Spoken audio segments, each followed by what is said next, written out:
this is my review of JoJo's Bizarre Adventure.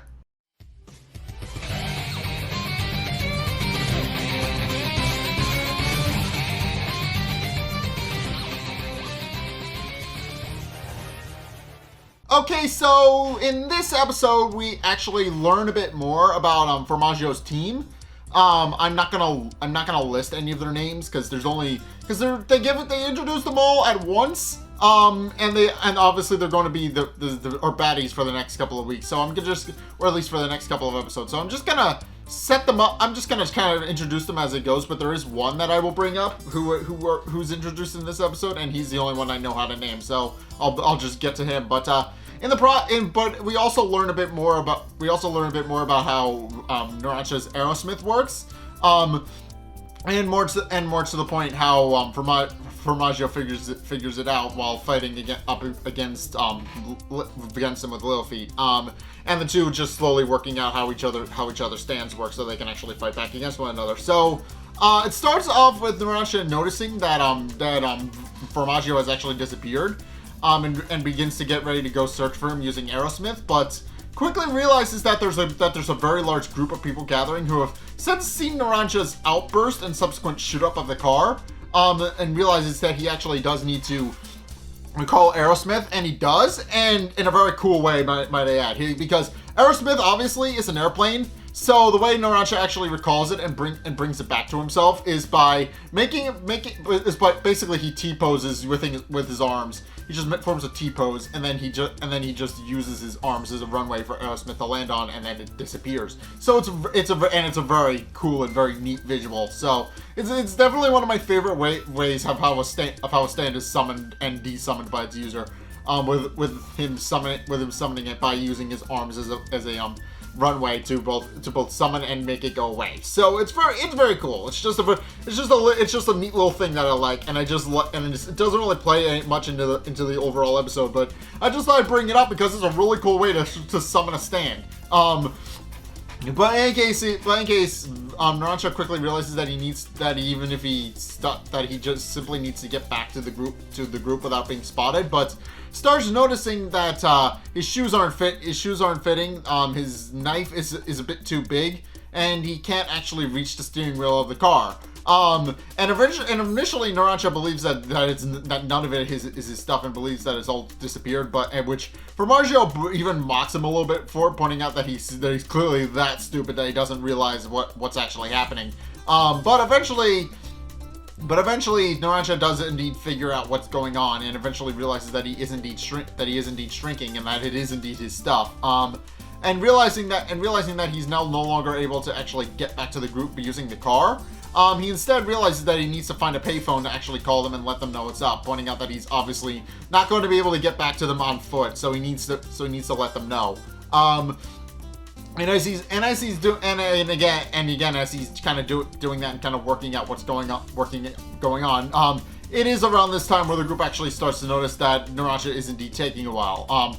It's prompted by Trish, who points out that Narancia was supposed to get her mineral water, and she's thirsty, and the fact that he hasn't shown up yet is starting to worry her a little bit. So, she doesn't really care about him. She just cares about her mineral water. But everybody else starts to chime in as well. With Guido Misa pointing out that it is about lunchtime, and Narancia was supposed to come back with the food they needed.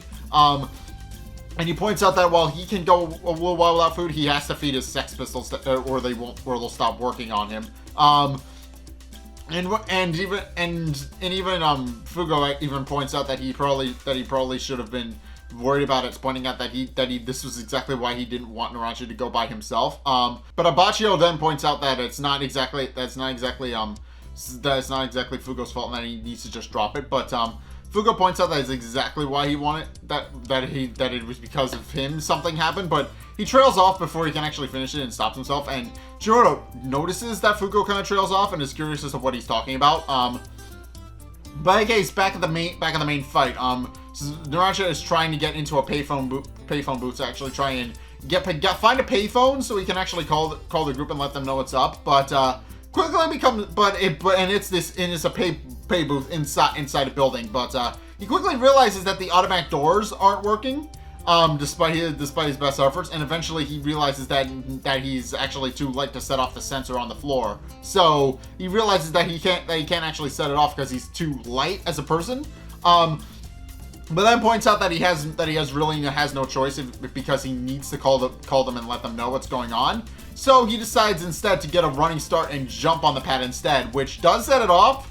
But and as Narancia is trying to go through, it actually closes on him and he gets stuck. And Formaggio does take this opportunity to mock him from his pocket, pointing out that even if he could get inside the booth, he does point out that it would be useless, since as explained earlier, anything that Narancia is currently carrying will all shrink with him.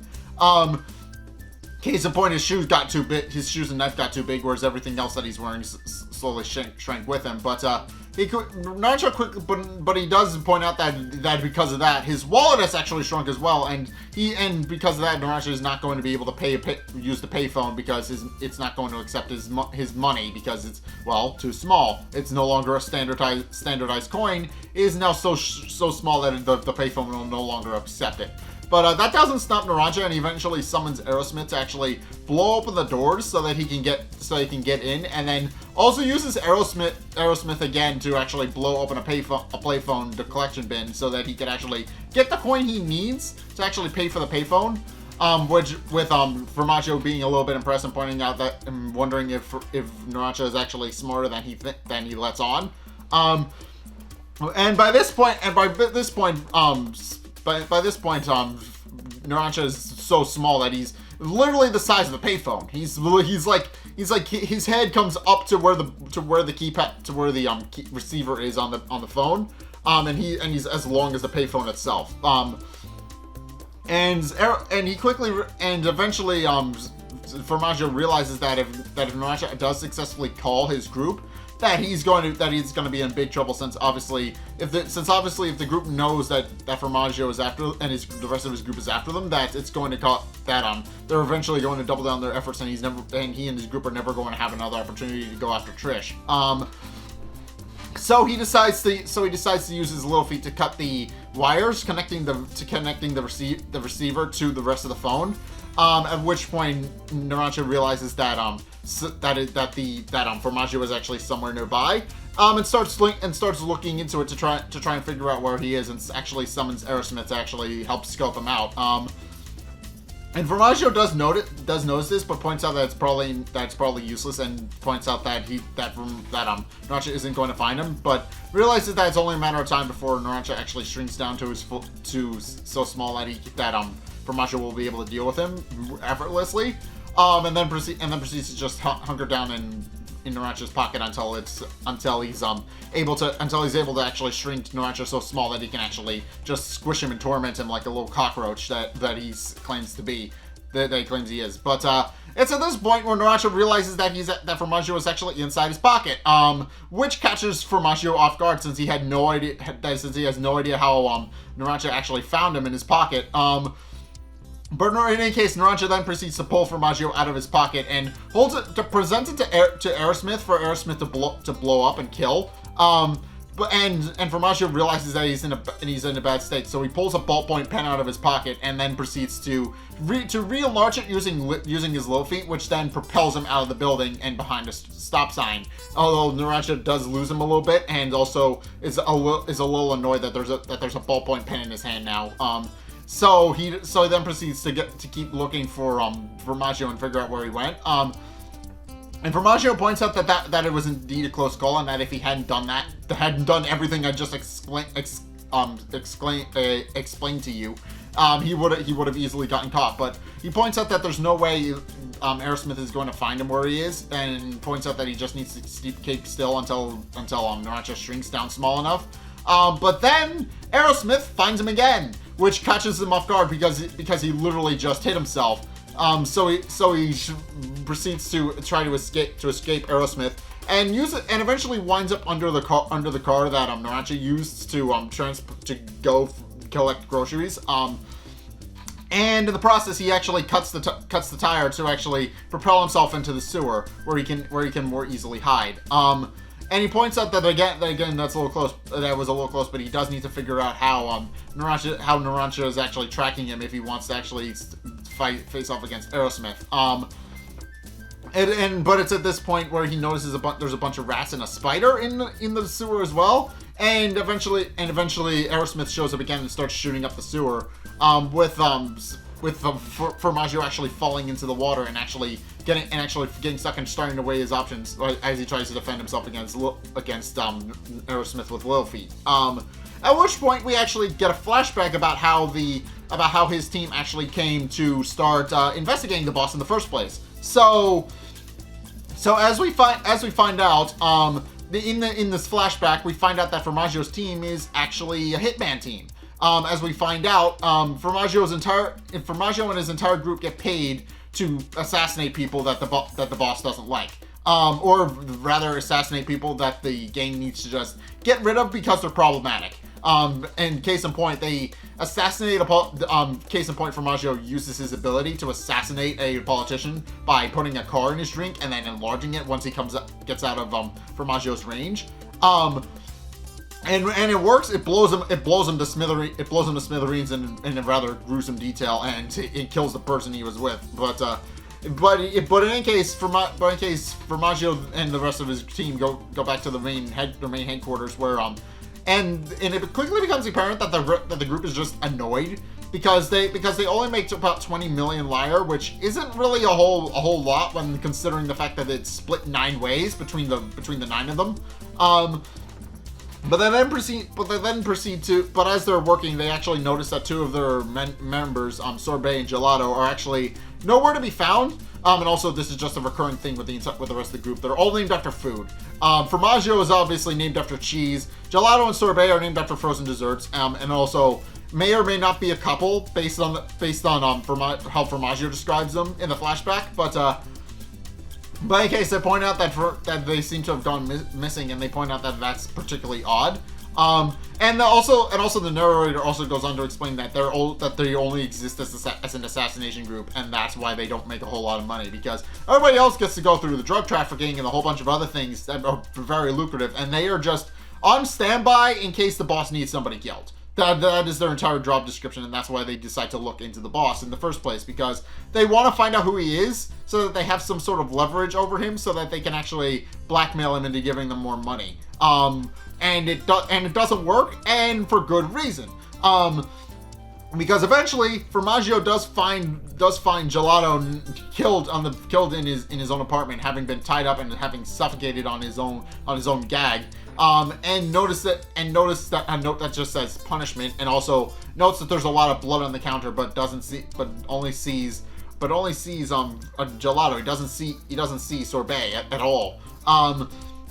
But eventually, shortly after this incident, they actually receive several frames in the mail. Although they don't really know who they're from. But after opening several of them, one of the members, Pesci, he notices that there's actually some fingertips preserved in one of the frames, and then proceeds to point out that it's actually the same color that Sorbet and Gelato wore.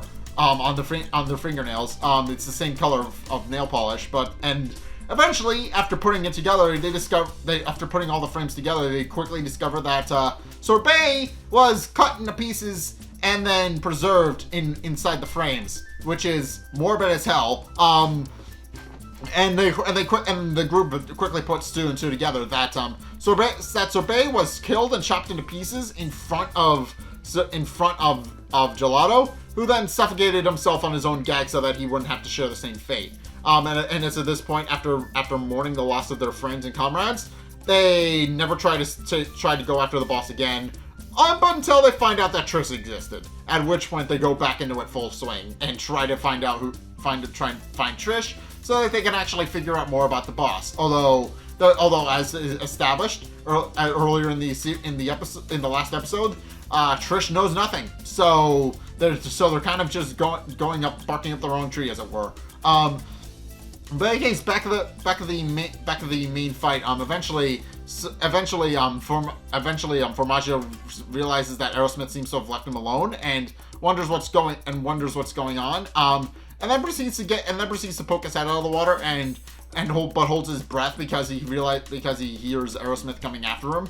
But then notices as he's holding his breath that several of the rats that he was nearby were actually shot up and killed by Aerosmith, and he wonders why Narancia would actually shoot the rats. At which point he sees another rat nearby who is running, and Narancia immediately goes after it and kills it with Aerosmith. At which point Formaggio quickly realizes how Aerosmith actually tracks its opponents. As it turns out, similar to, as Formaggio describes, it's similar to how a mosquito looks for prey to suck blood. He describes that how Aerosmith's ability works is that it actually tracks people based on if they're breathing or not. It tracks people based on how much CO2 they breathe out. And realizing he can now use that to his advantage, he then notices a giant pack of rats in a crevice in the sewer where he's in. And starts rides one of the rats in the pack so that he can actually try and evade Aerosmith. And Aerosmith quickly realizes that, and Aerosmith is unable to track Formaggio this way because as Narancia quickly realizes, he quickly realizes they're all rats and they're all moving the same direction and they're all breathing the same way. So he quickly realizes that what he's been shooting up has been a pack of rats. So he has no idea what exactly is going on, but Formaggio then proceeds to declare that now that he's actually figured out how Narancia's stand works, he can easily defeat it. And sure enough, he actually uses little feet to attack one of Aerosmith's wings, which actually winds up hurting Narancia's shoulder on the correspondingly, because apparently his stand is airplane based, and as we've established, stand users unless they have a special ability that prevents it, stand users usually take damage that they take from their stands. But what is interesting here is that he actually winds up injuring Narancia's shoulder, even though Aerosmith isn't really a humanoid stand in any way, which is interesting. So I'm not sure. So it seems like it'll just correspond to wherever that would be relative to the person, not so much relative to the stand. That is interesting to bring up because for the most part we've just seen people fighting each other with their humanoid stands and that, but we haven't really seen somebody take damage with something that's non-humanoid. So it's interesting. But in any case, as it turns out, Formaggio actually wound up celebrating too early when he realized that he could actually use the fact that Narancia can only track his breathing to his advantage. Because Narancia uses that ability to his advantage by figuring out which rat Formaggio was actually riding on. And proceeds to point out that the rat seems to be breathing a lot heavier than the other rats in the group, and deduces that it's likely that the rat is actually carrying something heavy, or it's just fat. But he realizes that there's a possibility that Formaggio is riding on it, and decides to shoot it regardless of whether or not he's actually on the rat or not. At which point he does successfully shoot Formaggio, but by this point, Narancia is very teeny tiny, and Formaggio realizes that if he hadn't returned himself to normal size, he'd probably be dead. But it's at this point where Narancia realizes that he's now so small that his stand actually isn't able to affect Formaggio anymore. Now Formaggio is big enough that is now able to actually just render Narancia's stand completely useless, because obviously Narancia is very tiny, as is his stand, which means that his stand can no longer hurt people. And sure enough, Narancia just realizes he's in trouble after this. But in any case, yeah, that's my review of JoJo's Bizarre Adventure. This was an interesting episode because it just kind of because not only does it explain how the Hitman team and actually introduces their members. I'm going to introduce them one by one individually anyway, because there's a lot of them, and all but one are actually named in this episode, or at least there's a lot of them named in this episode, but I had a hard time keeping track of them, so I'm just gonna list Pesci and that's it. But it also explains how Aerosmith works, about how, yes, it has a lot of ability, it has very high firepower, but it also does go on to explain that it can only track people by breathing, so Narancia isn't able to actually figure out what his target is if there's more than one target, which is why he actually withdraws Aerosmith at the start of the episode, because he doesn't want to hurt anybody while he's looking for his opponent. But yeah, it's also interesting that Little Feet is able to, despite being a quote unquote useless stand, Formaggio Formaggio actually manages to get Narancia on the ropes, which does show that it isn't so much what you have as a stand, it's how you use it.